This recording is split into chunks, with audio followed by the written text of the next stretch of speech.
আসসালামু আলাইকুম viewers, SS engineering চলে আসছে শিমুল ভাইয়ের বাড়িতে।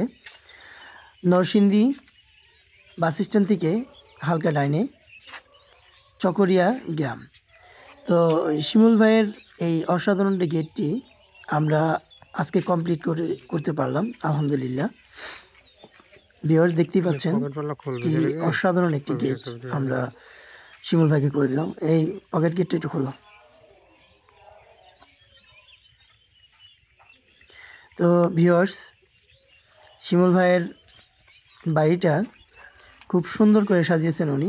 সামনে দুইটা অনেক বড় স্পেস রেখেছেন, গার্ডেনের মতো। খুবই অসাধারণ একটি জায়গা উনি রেখেছেন, দেখতেই পাচ্ছেন। আর এদিকে আমাদের সজল ভাই রং করতেছেন, খুব সুন্দর রং হচ্ছে ভিউয়ার্স, দেখতেই পাচ্ছেন। তো ভিউয়ার্স, আপনারা যদি এ ধরনের ঢালাই গেট, রাজকীয় গেট যদি আমাদের বানাতে চান, স্ক্রিনে দেওয়া নাম্বারে ফোন দিতে পারেন।